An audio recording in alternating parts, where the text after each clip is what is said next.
Welcome students to the fifth video lecture on central forces for BSc Physics first year, first semester.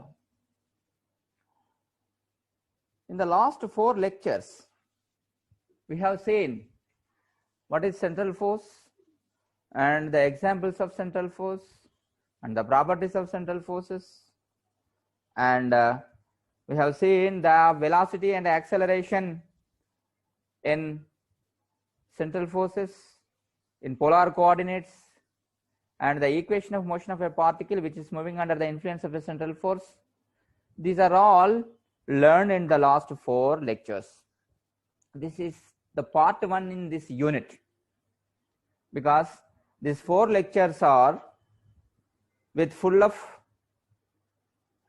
central forces. Today we are going to see the gravitational field intensity, gravitational potential, and Kepler's laws. Today we are going to learn gravitational field and intensity, gravitational potential, and Kepler's laws. Before going to learn, just we have to see what has happened in the previous history. We know Sir Isaac Newton, who was very famous for universal gravitational theory. Once Newton under an apple tree said, "I think that gravity makes the moon go round and round, pulls sweet apples to the ground." You see here a picture where Isaac Newton is sitting under an apple tree, and he said that, "I think that gravity makes the moon go round and round, and that gravity pulls sweet apples to the ground." This is the statement made by Isaac Newton, which leads to universal gravitational theory. Newton's law of universal gravitation states that any two bodies in the universe attract each other with a force that is directly proportional to the product of their masses and inversely proportional to the square of the distance between them. You know this, you have learned this concept in your intermediate first year. This is Newton's law of universal gravitation.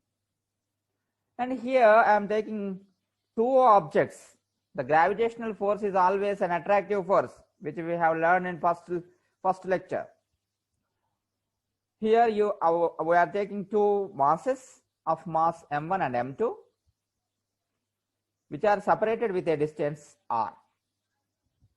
Here this m1 mass is attracting m2 mass with a force F1. Similarly, this m2 mass also attracting with an attractive force F2, attracting m1 mass. These two masses are separated with a distance by a distance r. According to Newton's law of universal gravitation, we can write F is directly proportional to m1 m2 and F is inversely proportional to r square. So combining these two statements mathematically, we can write here F is directly proportional to m1 m2 by r square. That implies here I am removing proportionality sign and putting a gravitational constant. It is a proportional constant which is Newton's universal gravitational constant. Therefore F that is equals to capital G into m1 m2 by r square. This is the force in between these two masses. This attractive force is acting in between m1 and m2 masses. Here that G is universal gravitational constant, which is given by 6.67 into 10 power minus 11 Newton meter square per kg square. This is the proportionality constant experimentally verified and calculated by Henry Cavendish. Here the force F1 and F2 are equal, and which is equals to G into m1 m2 by r square. This is the Newton's law of universal gravitation, which we have already learned. Now let us see what is gravitational field. What is gravitational field? If an object is there, that object attracts every object with gravitational force. Therefore, the space around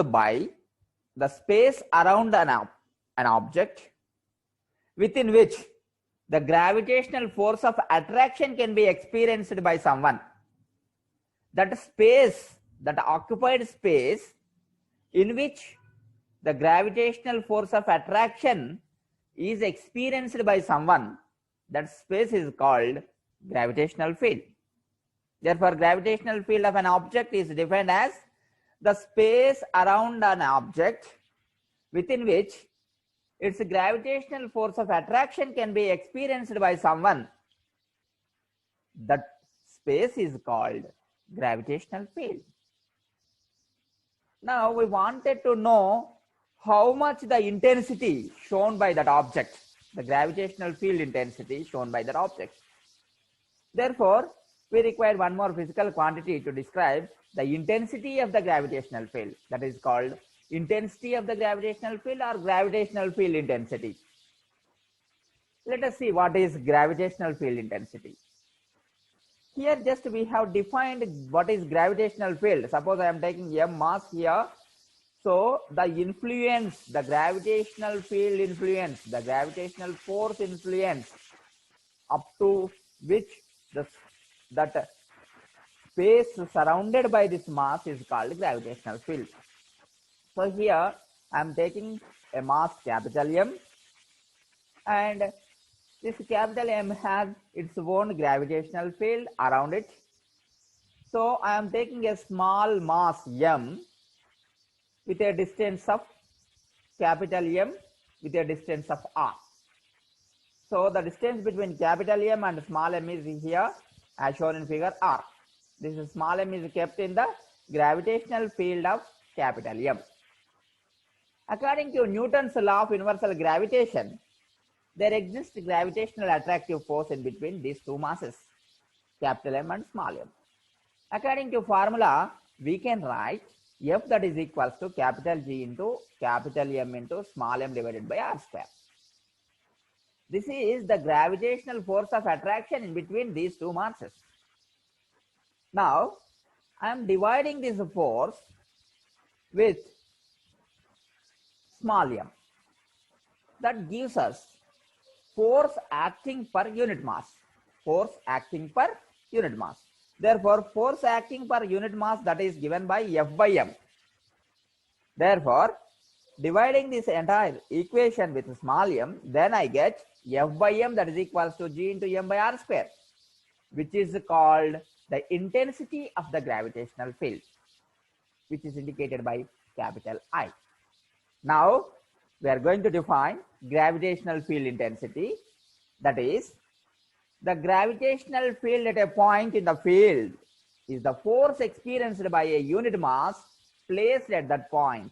That is called gravitational field intensity. That means gravitational force experienced by a unit mass at a particular point is defined as gravitational field intensity. Therefore, gravitational field intensity, that is equals to G into capital M by r square into r cap. This is the gravitational field intensity is a vector quantity whose direction is along the radius vector. That is the line joining the two objects.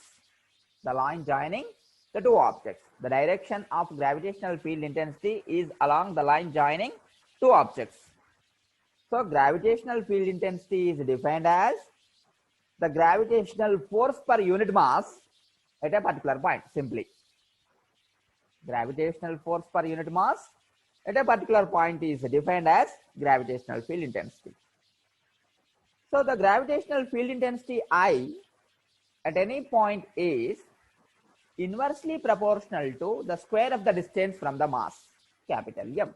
So you see here, I is inversely proportional to r square, or I is directly proportional to 1 by r square.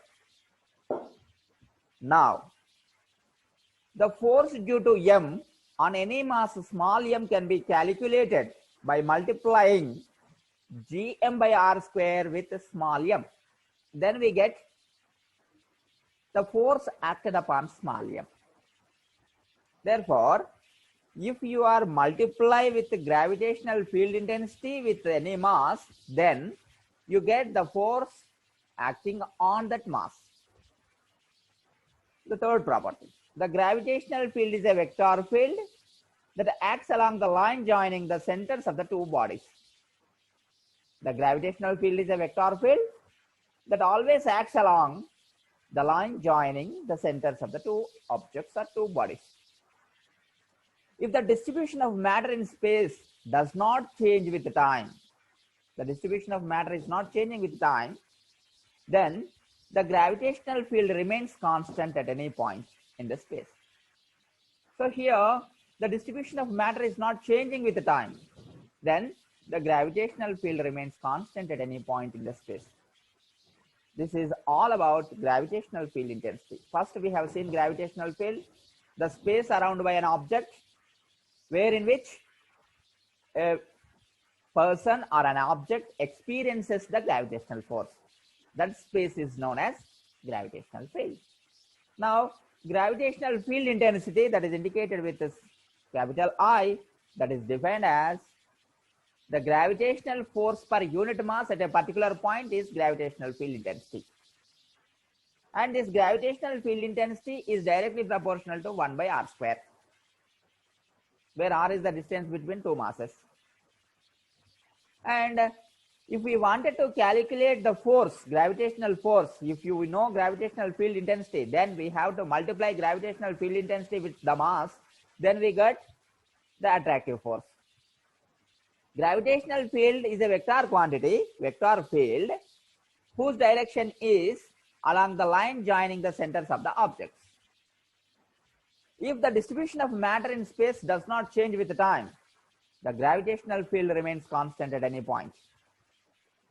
This is all about gravitational field intensity. Next, let us see what is gravitational potential. Let us see what is gravitational potential. Gravitational potential at any point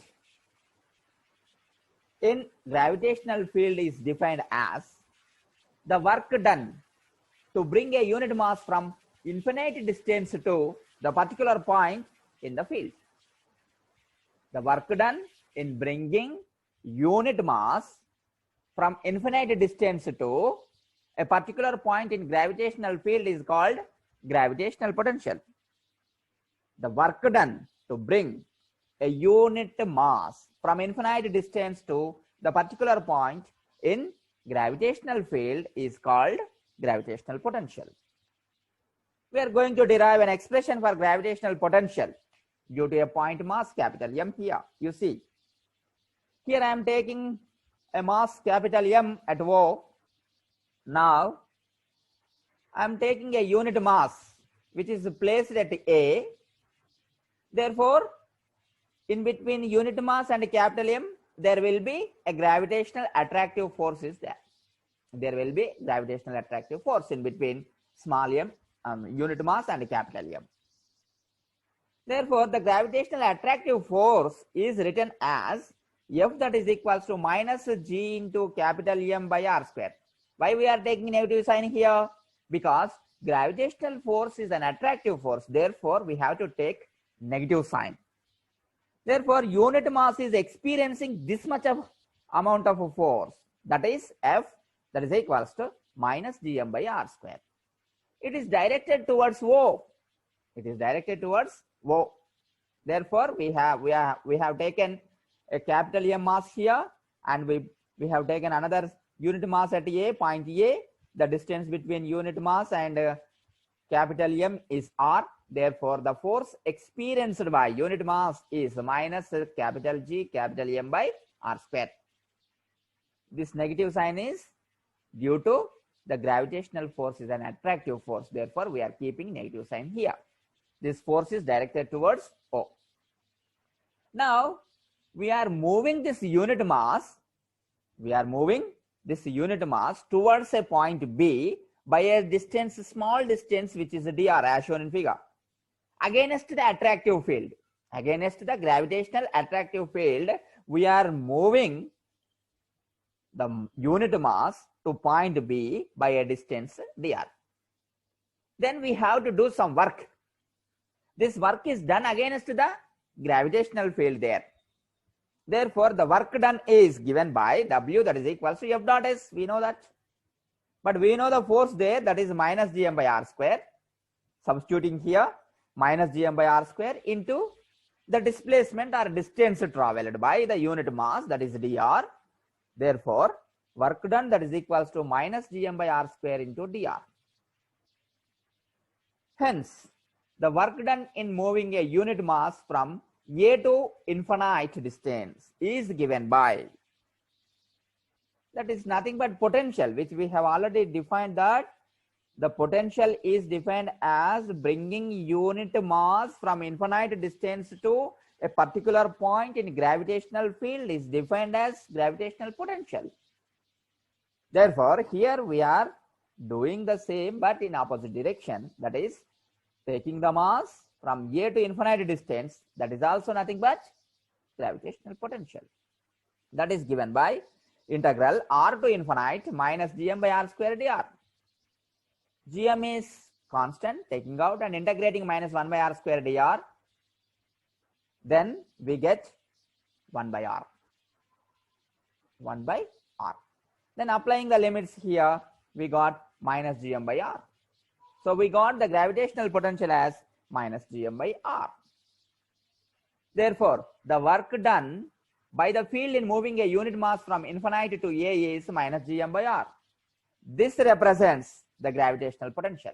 Therefore, gravitational potential is equals to V, that is equals to minus Gm by R. Gravitational potential is a scalar. Gravitational potential is a scalar. So, gravitational potential is defined as the work done to bring a unit mass from infinite distance to the particular point in the field, that is called gravitational potential. And the formula for gravitational potential is V, that is equals to minus Gm by R. Gravitational potential is a scalar quantity. Now let us go for gravitational potential energy. Gravitational potential energy. The amount of work done in displacing the particle from a reference position to its original position or present position in a gravitational field is called gravitational potential energy. Here we are displacing a particle from one point to another point in gravitational field. Then work has to be done. Therefore, that work is known as gravitational potential energy. Therefore, gravitational potential energy is equals to gravitational potential into mass, where we are moving the particle, that mass of that particle. Therefore, gravitational potential we know minus Gm by R, and multiply with mass, then we get gravitational potential energy. That is indicated with U, the letter U, U that is equals to minus Gmm by R. This is the gravitational potential energy. Therefore, work done in moving a particle of mass m from infinite to that point is equals to gravitational potential energy. So we have learned what is gravitational field, gravitational field intensity, gravitational potential, and gravitational potential energy. We have seen these four concepts in this lecture. With this knowledge, we are going to discuss the planetary motion. All the planets which are revolving around Sun due to gravitational attractive forces in between Sun and planets. This is the fact which we have known. But according to Claudius Ptolemy, he proposed geocentric theory. According to him, Earth is the center which is at stationary position, and all the planets including Sun are revolving around Earth. This is the theory proposed by Claudius Ptolemy. But it was wrong actually. Nicolaus Copernicus came into picture and he proposed heliocentric theory. According to his theory, Sun is the center and all the planets which are revolving around Sun. This is the theory proposed by Nicolaus Copernicus. The theory is heliocentric theory. Sun is the center, all the planets are revolving around Sun. Tycho Brahe confirmed the proposals of heliocentric theory proposed by Copernicus. Tycho Brahe confirmed the theory, and he also conducted plenty of observations. He also observed so many observations in the sky about planetary motions. One of his disciple, Johannes Kepler, after the death of Tycho Brahe, the contributions of Tycho Brahe and the assumptions of Kepler are put together, and he proposed 3 planetary motion laws. To describe the motion of the planets, Johannes Kepler proposed Kepler's laws of planetary motion. The first law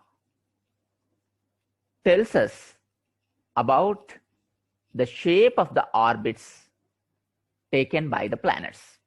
The first law is known as law of orbits or law of elliptical orbits. According to this first law, every planet revolves around the Sun in an elliptical orbit with the Sun at one of its foci. This gives the shape of the orbit of a planet around the Sun. So, Kepler's first law describes the shape of the orbit taken by the planet around the Sun. So here all the planets are revolving around Sun in elliptical orbits. Sun should be at one of its foci of the ellipse. So Sun is either one focus or another focus of the ellipse. In that ellipse path, planets are revolving. So this is first law. Let us see the second law. This law is also known as the law of areas. This second law is also known as law of areas. This law explains the relationship between orbital speed of the planet and its distance from the Sun. This law tells about the aerial velocity of the planet. According to this law, the radius vector joining the planet and the Sun sweeps equal areas in equal intervals of time. Equal areas in equal intervals of time. This is the second law. That means the aerial velocity of the planet is constant. The aerial velocity made by the planet with the Sun is constant. This law is the consequence of law of conservation of angular momentum. And you see here in the diagram, Sun is at one focus. The planet is revolving around the Sun. Here the planet is at point 1, P1, and it reached point 2 in time t. This planet during this duration of time t made or swept an area which is area 1, which is green shaded area. And see here, the same planet from point P3 to P4, it was moved from P3 to P4 and swept the area with the Sun as area 2, which is in blue color. These two areas are equal. Actually, this law is the consequence of the conservation of angular momentum. We have already seen in the characteristics of central force is that if any particle which is moving under the influence of central force, then the torque acted upon the particle is 0. If the torque is 0, the angular momentum is constant. Therefore, the torque is 0 leads to the conservation of angular momentum. Here, the planet's angular momentum is conserved. The planet's angular momentum is conserved. Therefore, in equal intervals of time t, the planet sweeps equal amount of areas with Sun. That means the aerial velocity of the planet with respect to sun is constant. This is known as second law. And here we are discussing about the areas, so that this law is called as law of areas. And this law establishes a relation between orbital speed and the distance from the sun. Orbital speed and the distance from the sun. Now, the third law. This third law is known as law of time periods. Law of time periods. The square of time period, according to this law, the square of time period of the planet is directly proportional to the cube of semi-major axis of its orbit. Square of the time period, that is the t square, is directly proportional to cube of the semi-major axis. Cube of the semi-major axis. Therefore, that is mathematically written as t square is directly proportional to a cube. Here t is the time period of the planet and a is the length of semi-major axis of the orbit of the planet. This gives the relationship between size of the orbit of a planet and its time period. Size of the orbit of a planet and its time period. In previous case, in second law establishes a relation between orbital speed and the distance from the sun. Here, this relationship between size of the orbit of a planet and its time period. So this is third law. So here we are discussing about the time period, so that this law is called as law of time period. These are the three laws proposed by Johannes Kepler to explain the planetary motion. First law is law of orbits. According to first law, all the planets which are revolving around sun in elliptical orbits, sun should be at either of its foci. According to second law, all the planets will sweep the same areas in same time intervals, or the radius vector joining the planet and sun sweeps equal areas in equal intervals of time. According to third law, t square is directly proportional to a cube. Square of the time period is directly proportional to cube of the semi-major axis of the orbit of planet. These three are the Kepler laws, which explains the planetary motion. Now the time for assignment.